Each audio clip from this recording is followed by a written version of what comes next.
ibihe byiza gukurikirana ibiganiro byacu hashize igihe iminsi tutabaye ibiganiro, ariko iyo tudahari hari na rimwe dushyiramo utuntu two kurefreshinga mind, ariko munareba ibyo abandi bitekerezo abantu baba bagiye bafite. Akenshi bagiye mumbaza ko iki duhitamo turiya tuntu aba ari utuntu turi creative, cyane cyane rimwe na rimwe usanga atakoresheje ibintu bihambaye, ariko kabona ikivuyemo ari ikintu gihambaye. Rimwe na rimwe nanone tugira tubereka akenshi mu Bushinwa, kuko umuntu aba agomba kuba cautious ya content ashyira kuri channel, kuko akenshi aba ari ama copyright strike. Mukagerageza kubereka hirya no hino ku isi by'abantu baba barimo innovation baba bakoze, abagenda muri ahantu z'amashots akenshi dushyiraho abagana n'ibintu nk'ibyo ngibyo. Nabyo ni byiza ku bukungu iyo utangiye kugira abantu bagira n'umwanya wo gukora creativity, nta kibombe kiriho biba ari iby'agaciro. Yes, ubwo uyu munsi rero reka tuvuge ku kintu gikomeye. Nabonye turi defensive cyane, bisigaye binagora yuko abantu bakora topic ziri intellectual cyane cyane muri economy, kubera yuko buri jambo ryose ushobora kuvuga aba ari weapon. Umuntu utazi kwihangana se, cyangwa se bamwe mu bazi ubwenge ariko baba batari tolerable ku byerekeranye n'uburyo interpretation z'ibintu zikorwa, hari igihe bashobora kugwa mu makosa. Ntabwo nanjye ari ikiganiro cyabaye kera, ntabwo ari icya vuba. Umunyamakuru wo kuri Ukweli Times yari ari kuganira na Dr. Rusa, umuhanga mu bya agriculture, development economics n'ibindi. Akunda no gusesengura cyane, ni byiza, ariko uburyo abantu bagiye bataka framework cyangwa se igitekerezo yagize yari mu byo yari yavuze. Kuko rimwe na rimwe hari ikintu kimwe mugomba kumenya, ntago muri economy ntago buri gihe biba bisobanuye yuko abantu bafite uruhande babogamiyeho, kuko wafite stance afite we ni umupanafricaniste nk'uko abivuga. Abenshi nibo hari n'abumva kiriya gitekerezo akumva baragikunze. Personally ntacyo bintwaye kuba abantu batekereza kuri, ariko njye ababizi nabwiye yuko concept yonyine nemera cyangwa se nanjye nizereramo yandi ubushize twaganiriye ya capitalism. Ni ukuvuga ngo niyo numva, ni nayo mba mbona imyenge irimo nyine bibaye ngombwa yuko ngira icyo nkora na fixing iriya kurusha uko ibindi bitekerezo bindi mba mbona hari ibyo bituje mu byerekeranye na foundations zerekeranye n'ibyo umuntu aba afitiye ubumenyi. Ariko njye nkundira capitalism kubera part imwe iha imbaraga institutions, nubwo rimwe na rimwe zikoreshwa mu buryo bw'umurengera, rimwe na rimwe bukarema ubusumbane, ariko economy zacu niko zimeze, bisaba yuko hari byinshi ugomba kwitegura kugira ngo bivugeho. So nagiye mbona abantu basesengura cyane ubukungu, abana bari kuvuga ku gihugu cy'u Burundi n'u Rwanda, seriously talking. Hari video yavuze avuga iterambere, wasobanura iterambere. Buriya ikosa rya mbere wakora ni ukubanza kujudging umuntu utabanje gutekereza, kuko akenshi umunyamakuru uba wakoze kiriya kiganiro n'igihe iyo topic baba bayivuzeho bakomeza, ariko hari ikibazo kimwe mugomba kujya mwibaza. Buriya umuntu wese navuga ngo iterambere, uzabanza umubaze wo iterambere kuri wowe ni iki, kuko iribuka ko uwamubajije w'iterambere ari definisa mu buryo bwa infrastructure. Icyo gihe mu Rwanda twaba tumajije gutera imbere, ariko mu gihe uwo yabajije we areba mu buryo bw'abaturage. Umuturage arabona ibyo arya, arabona ibyo yambara, arabona. Ni ukuvuga ngo iriya frame yarebeyemo icyo gihe bihita bisobanura yuko hari gap muri investment y'ibikorwa remezo n'iterambere ry'umuturage. Icyo gihe rero bakahita tureba dusanga bo bombi ni ukuvuga ngo bombi buri wese afite ukuri mu buryo bwe. Ariko njyewe icyo nje kuvuga ni ukuvuga ngo birasaba yuko abantu bazasubira kwiga icyo bita macroeconomics, kuko kuri bombi nta kosa bakoze. Kuko nashakaga kureba ibihugu ari butangeho urugero, hita mbona ni ibihugu bibiri. Icya mbere yavuze ni Mauritius, icya kabiri yavuze ni Botswana. Ni ukuvuga ngo we yizerera muri guverinoma zifite institutions zifite stabilité, ahantu transitions z'ubutegetsi nazo zifite stabilité, ku buryo byamaje gukora icyo bita diversification. No kuvuga ngo bakaba barimo bararema izindi power zigomba kugaburira ibyo bihugu birenze icyo byari bizwi, kuko Mauritius ndetse na Botswana zifite amateka nayo yihariye. Ari nabyo abantu tuba tubabwira mugerageze musome, muzajya mugenda mubibona. Noneho abamwe bagiye babataka, bagiye bavuga ati oya u Rwanda ntabwo ari ngombwa kuruzana muri iyi context kubera yuko tubara ko u Rwanda rutangiye guhera muri 1995. Fine, nabyo ntacyo bitwaye, ubwo ni ukuvuga ngo tuzabara progress. Ubu none ni ukureba mu myaka 30 ibikozwe tugashyira kuri scale. Ariko ikindi kintu nanone abantu baba bagomba kumenya, ntabwo ari ukuvuga ngo ubu starting from zero. Hari ibyo uba udafite ariko ntabwo utangiriye zero. Ufite abaturage, ufite bamwe mu bazi ubwenge, ufite diaspora, ntabwo ubuhereye zero pe. Haba hafite aho uhereye, haba hafite n'iyo leadership n'abayobozi bayoboye kugira ngo iyo transition ibeho. Ntabwo ushobora kuvuga ngo wahereye zero. So ikintu gihari rero ni ukuvuga ngo abanyarwanda, ikintu nshaka gukuraho, please stop comparing yourself with Burundi. Ni ukuvuga ngo murekere ibintu byo kwitana ko byo kugerageza gukora comparaison zanyu n'u Burundi, kubera yuko hari umuntu uteganya kubaka inzu ufite ikibanza n'umuntu wamaje kugura ikibanza akaba yarashyizeho fondation inzu ye y'amagorofa ishobora kuzahagararaho, akaba yaramaje kuhasiza agashyiraho fondation.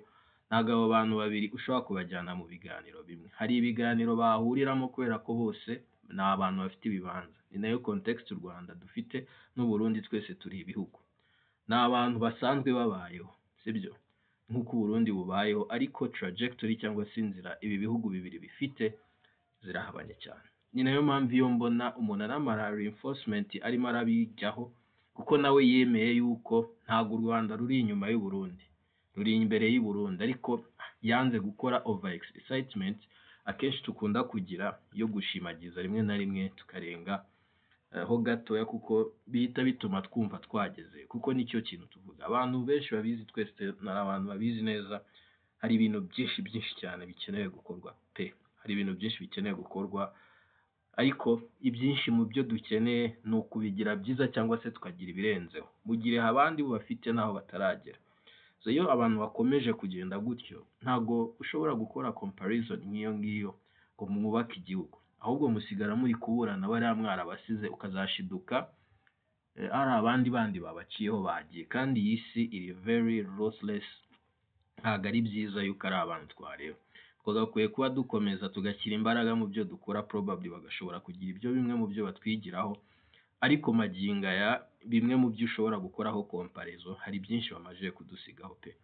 Hari ibyo badusizeho, ariko twe fondation twakoze itandukanye nabo, uburyo dushoramo imari biratandukanye, nta na rimwe ibintu byacu mbese u Burundi ni igihugu, n'abaturanyi duhuje yase, tuvuga ururimi rumwe, dufite amateka afite ahajya guhurira, ariko birangira hariya iyo ugiye kuvuga mu iterambere ndetse n'ubukungu ni topic ebyiri zitandukanye. Bityo rimwe na rimwe wenda nibyo nagira mvugeho mu minota mike, ku buryo abantu mubaganiraga mugerageze kugabanya ibyo bintu, kubera ko u Rwanda ntabwo turatera imbere.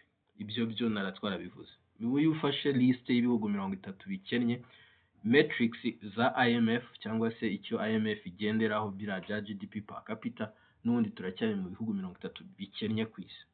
Ni ukuvuga ngo Burundi niyo bwaba ari ubwa mbere mwiri iryo ishuri ribaye abanyeshuri 30, natwe twaba turimo.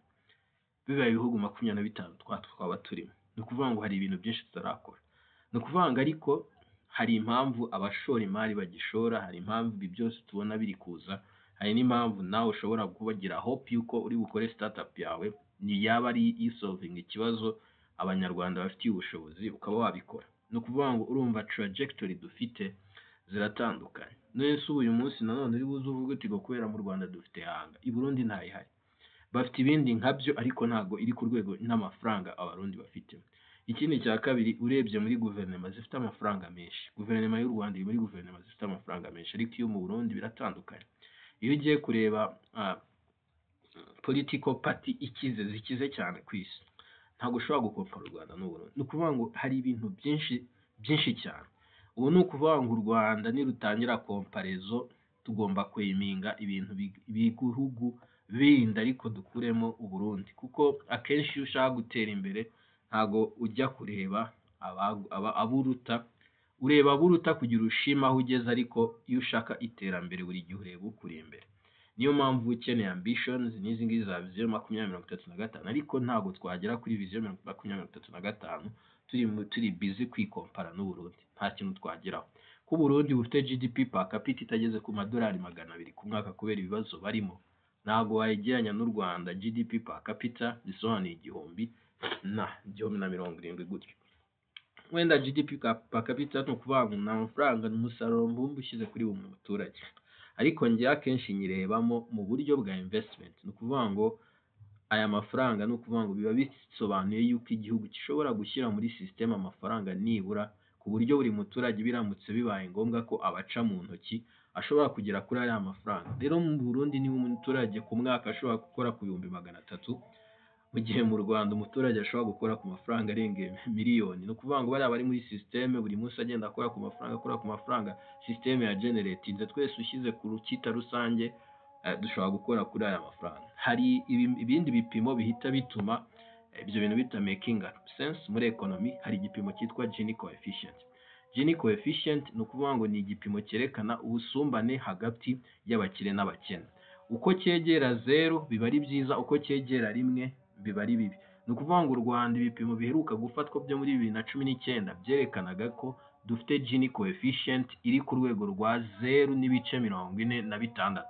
Ni ukuvuga ngo ntabwo ari igipimo cyiza. Ni ukuvuga ngo abakize n'abakene harimo ikinyuranyo kinini. Ikindi ahangaha nibyo ndi kukubwira, kapitale y'u Rwanda iyo uyirebye ukanana kapitale y'u Burundi aho bayimuriye ntaho bihuriye. Ni ukuvuga ngo mu Rwanda ibibazo dufite biri unique, no kubikemura ntacyo byatuma rero tugiye kwikompara n'abarundi. Ni nayo mpamvu abarundi hari ibintu byinshi twabasizemo byinshi, n'umurundi ubwe yaza akabikwereka. Ariko nanone guhora umubwira ngo iki ngiki wese nuhura n'umurundi, kuko abarundi ni abantu bataragira adoption yo kurya ibintu byatewe mu ifumbire. Bo baba bashaka kurya ibintu biri original. Iyo mindset ni nziza, ariko iyo ni quality life y'abakire. Ni ukuvuga ngo abakire hehe economy zabo zaragiye zuzura ibintu, zikeneye ibiryo. Abaturage ni benshi, kugira ngo babone ibibahaza birasaba yuko bakoresha ayo mafumbire. Ni ukuvuga ngo hari scarcity iri bubeho. Kubona ibiryo biri original biraza kugorana. Nibigorana ntago ari buri wese uzabirya. Abazabirya ni abafite ubushobozi bwo kubihaha. Ni bikeya, ababishaka ni benshi, igiciro kirahita kijya hejuru.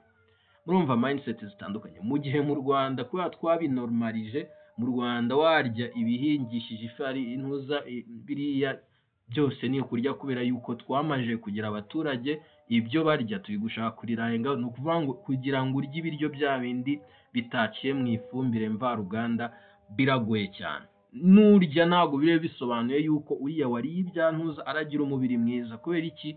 Economy yabo iracyabemerera yuko babaho bakoresha ibiryo biri organique, bigashoboka bagateranya iminsi bigashoboka. Ariko abarundi nabo bazabikubwira, bashobora kugira ibiryo ariko nta mafaranga baca mu ntoki. Icyo ni ikindi kintu. So aha iyo urebye rero umuntu wafashe umwanya we akajya kwikompara n'u Burundi, hari ikintu kiba yigerageje kwiyibagiza, kuko economy ntabwo ari rocket science. Ni ukuvuga ngo ibigendera cyane ku bintu bibaho. N'uwatatse umuntu ahita agenda muri leadership. Leadership ni trust. Iyo trust aba investor bafite uko bayireba, n'abaturage baba bafite uko bayireba. Ariko icy'ingenzi iyo uri gushaka ama FDI cyangwa se investment zivuye hanze, wowe cyane wita cyane uko abandi bakureba. Ni nayo mpamvu u Rwanda rwakoze iki Visit Rwanda. None Visit Rwanda ducuruza iki? Ni ishusho y'igihugu. Ni ukuvuga ngo hari image tuzi igihugu gifite hanze. Iyo bagiye gushora muri iyo ngiyo, nakubwiye nti abantu wenda bahita baza bakavuga ati yose Visit Rwanda imaze iki? Ari amafaranga iyo bashyira mu gihugu nta bindi byakora. Aho ngaho biragusaba ngo buriya hari igihugu hakaba na guverinoma, bigusaba kubitandukanya. We banzure guverinoma iyo iri kweiminga iki, numenya icyo guverinoma yiri gushaka birahita bikorohera kuzajya usobanukirwa investment bakora. Hari abantu n'ubundi nibuzi yuko abantu bakora bino bintu bibasaba gufata ama bold risk bazanabazwa. Ukuvuga ngo kuba wahisemo yuko imiliyoni 50 zizajya zijya mu gushora mu ishusho y'igihugu versus na miliyoni 50 zari bugiye mu bindi bintu nanone bifitiye abaturage ikamaro, icyo wahaye priority n'impamvu wabikoze nicyo kimataringa. Wenda ikibazo gikunda kubaho ni communication n'uburyo abantu baba babisobanuriye cyangwa se n'impamvu abantu babwirwa by'ibyo bintu, ariko critique urayikora ariko urabanza ukubaha iyo decision yafashwe, hanyuma itabyara umusaruro nibwo twongera tukagaruka tukakubwira tuti se wagiye gushora ibi ngibi ngo bizabyara ibi n'ibi, hanyuma se havuyemo iki muri icyo gihe n'urugero. Icyo nicyo cya mbere. Ese niba nanone niba warakoze iriya marketing n'ibiki ni iki wakoze nka infrastructure zizajya supporting, nibwo wumva ngo barobinza abangu bavuge bino cyangwa ikintu nk'icyo ngicyo. Ubwo ni uburyo bwo gufacilitating, bavuga ati twashoye yajya muri iyi nzira, reka tunashyire muri aya ngaya, tujye mu binyamakuru bya ntuza by'amakofi, nabo bashyiremo kofi zacu, tujye hariya nabo bashyiremo ibireti byacu, tujyemo hariya dufite ubu ngubu twabonye iki. Iyo ni strategy nk'igihugu nyine nka guverinoma kiba gifite board itekereza ibyo bintu, ariyo Rwanda Development Board. Twe dusigara tuyibwira tuti okay, washoye aya ngaya, washakaga iki ngiki, warakibonye ku kigero cya kangahe, kubera iki kitakoze. Ya accountability abaturage baba bayikeneye, ariko iyo bibaye ubwiru buri wese atekereza ibyo ashaka, ari naho nyine buri mwanalist ako kanya atangira gukora assumption agendeye wenda ku bipimo bye yafashe. Ikindi none mu Rwanda twagarukagaho, niba population nyinshi yose ishaka kuba i Kigali, icyo gihe guverinoma ihita ibibona. Ni ukuvuga ngo mu niba i Kigali hashobora guturwa na 1,7 wenda urugero cyangwa 2,000,000, ari umujyi muto nk'uyu nguyu. Ni ukuvuga ngo iterambere ryose riri mu mujyi umwe gusa, umuntu wamubwira ati jya Ikibungo ntajyeyo kubera ko habaye icyaro kandi nta kintu kiriyo, wamubwira ajya Nyagatare ni umujyi muto sinatera imbere, cyangwa se mugasigara wenda ukavuga ngo ufite Musanze urayigira hub, ugire Gisenyi hub, ugire Ubutare hub, ku buryo nibura naho hagira saturation y'abantu ishobora kwimukira bakaba babaho. Iyo niyo mentalite economy ibikeneye, sibyo? Niba ibintu bya ambitious plan zimwe na rimwe nyine ntago buri gihe twese twayumva kimwe, tugiye gukora hangi ngo ntuza ngo harya ni umugezi uri artificiel ngo hajya hacamo ibingibi n'ibintu nk'ibyo ngibyo. Kubera iki biba bibayeho? Nicyo kibazo ugomba kubaza. Uwo muntu usobanura agomba gusobanura ni kubera iki yayikoze, inyungu dufitemo ni iyihe, no kubera iki buri muturage agomba kubyumva. Ako ni akazi ka guverinoma kugira ngo making sure awareness ku muturage irazwi n'impamvu izo move zakozwe. Kuko iyo bidakozwe abantu bamera nk'abira ibintu bitabariya bifite aho byagenewe, bo bakigira hariya hirya. Ugasanga buri gihe wowe iyo ushima umuntu akubwira birasenge bimara iki bishyira ibirayi kunuza kusana, n'umuntu araza ari bukubwire ati kwe kindi kureba convention hariye noze ko nyireba bwo birambarira iki. So no kuvuga ngo niba nta kamaro wamusobanurira bifitemo, nanone aba ari weakness muri communication, ariko ntabwo buri gihe bisobanuye ko investment ari mbi. So muri make ikintu nashaka gusorezaho, hari ibipimo byose mubishaka byose nabiguha, ariko nashaka gusobanurira ibyo bipimo biba bigomba kugusigira iki nk'ishusho mu mutwe. Bityo rero wifata umwanya wawe bikompara n'u Burundi, kuko hari ibintu byinshi cyane twabasize na trajectory zacu ziratandukanye. Icyanyuma aricyo wenda ndibusorezeho, ni ukuvuga ngo bino bihugu hari ibihugu ndi buvugeho n'impamvu abantu buri gihe bihora mu minwa y'abantu, kugira ngo bibashe kunyorohera. Nari nakoze akantu gatoya kuko nashakaga kuvuga ku bintu bya kimwe ku Rwanda n'u Burundi, ndetse n'inguzanyo n'impamvu Mauritius na Botswana bikiri bihugu typique buri gihe iyo bivuzwe bigorana cyane ko muri Afrika tubona ibindi bihugu bimeze nkabyo. Wenda ikintu cya mbere hano mu Rwanda ni ukuvuga ngo stress y'inguzanyo yacu imaje kujya hejuru cyane, kubera ko GDP ni ukuvuga ngo iyo urebye umwenda dufite ukawushyira kuri GDP yacu bimaje kugera hafi kuri 78%. Bisobanuye ko u Rwanda rufite imyenda iri hafi miliyari hafi zigera ku 8 gutyo 9 z'amadolari, mu gihe abarundi buje kureba ugasanga ushobora no gusanga ari nka miliyari 2. Ariko izi ntabwo ibingibi bisobanuye ko u Rwanda rufite riske cyane kandi rugendera cyane ku nguzanyo, ariko ntabwo bisobanuye ishusho rusange. Ni ukuvuga ngo muri economy ntabwo ibyo biba bihagije, ari nayo mpamvu ubona IMF ishobora kuguza tukongera akabitubwira, kuko iyi mibare yonyine ntabwo bisaba kureba no kubera icyo bafashe iyo nguzanyo n'iki bari bagamije, n'ubise barimo baranarema n'uburyo bwo kwishyura. Ibyo bintu nibyo bituma ibyo bihugu byombi bitandukana, ko nko mu Rwanda iyo bari kuguza baba bari mu biki, izo convention, iyo kibuga cy'indege, no kubaka iyo miyoboro ya 4G n'ibiki n'ibyo ngibyo. ni ukubaka, ni ukureba uburyo babona abantu b'abaterankunga babubakira ibyo bitaro ndetse n'amashuri. Bino kenshi iyo mbivuga abantu bagira ngo ndababeshya. Impamvu bavuga ko umusoro wawe ngo ari wo wubaka umuhanda ntabwo ari uko uwishyuye uhita ujya kubaka, oya, ahubwo ni uko hari ababa baratanze amafaranga wa musoro wawe ukazajya kubishyura nyuma, ariko ntabwo ari uko ariyo wubaka directement umuhanda. Iki nacyo ni ikindi kibazo abantu bakunda kwibaza, ni gute umusoro wawe wubaka umuhanda?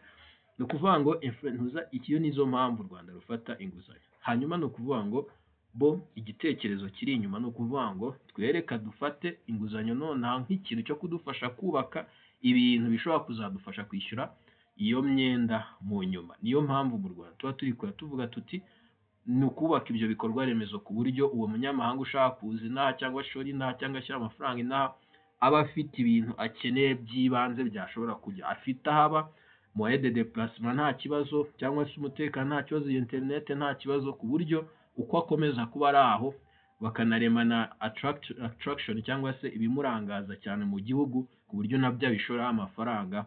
Iyo niyo risque nini, ni imwe muri risque nini ushobora gufata ukoresheje inguzanyo y'umuntu, kuko hari ibibazo byinshi biba ari nabyo abantu benshi bakunda kwitaza mu buryo batangamo amasoko, ruswa ziri buze kuzamo nibiramuka bitabaye ibyo nibitinda kurangira ibintu nk'ibyo by'ibibazo byose.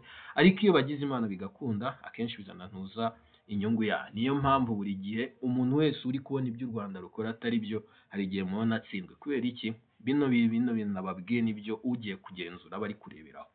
Ikindi cya gatatu ahangaha ni ukuvuga ngaha ibyo by'ingenzi ugomba kure. Hanyuma tukaza kuki ku Burundi. Burundi ni ukuvuga ngo bwo iyo bugujije ni ukugira ngo bukemure bimwe mu bibazo bafite budget igomba gukemura. Akenshi aho kugira ngo bibe mujya mu ishoramari aba ari ibibazo bikenewe cyane. Niyo mpamvu rimwe na rimwe ubona peteroli yashize bakaguza bakayishyura, ni ukuvuga ngo gukomeza ubuzima bw'igihugu bukagumya bubayeho. Niyo mpamvu biba bigoranye yuko abantu bari bakemura ibibazo bya buri munsi bafite byitwa basic, ntago abangaba nk'igihugu batarakemura uburyo bwo kubona ubuzima igihugu cyabaho mu buryo buri basic twakigereranya nabo. Ikindi kintu nanone twavuga, nanone ibibazo bafite, ibaze kuba ayo mafaranga yaraje gukemura ibibazo mufite, nayo akaza kwisangamo ruswa, akisangamo noneho mu buryo bwa distribution kuva hejuru kugera hasi, nanone akaburirwa irengero, bikanarangira nta n'ikintu mwubatse. Ni ukuvuga ngo ni uko mwamwishyuye imishahara gusa abantu baragumya bakora nta kindi, ariko nta nzu, nta muhanda, nta kintu na kimwe cyavuyemo. Ariko mu gihe abandi bo niba ari idolari rimwe batanze, nibura hari umuntu biri bugihe hari amadolari 0.6 agira ibyo akora bipfa no kugaragara. Ya 0.4 yagiye igenda, ariko nibura bavuge bati hari n'ikindi cyanavuyemo. Murumva ibyo bintu bitandukanye. Rero iyo nta kintu cyubatswe abashoramari bagorana no kuza aho ngaho. Niyo mpamvu abantu baha inguzanyo u Burundi ntago ari uko idafata amafaranga menshi, ahubwo nuko aba ari inkunga, kuko bakeneye ko icyo gihugu kibaho kigakomeza kikabaho kugira ngo babone n'amasoko yo guhahiramo. So muri make ni ibyo ngibyo, ni nayo mpamvu ndi kubabwira nti ntimuzajye mugiranya bino bihugu bibiri nyabona, ntago bikunda. Rero biriya bihugu bindi wenda nababwiye bya Botswana, wenda mu ncamake ikintu nababwira, biriya bihugu bibiri biratandukanye cyane, ntimuzajye munanabivugaho kubera impamvu ebyiri.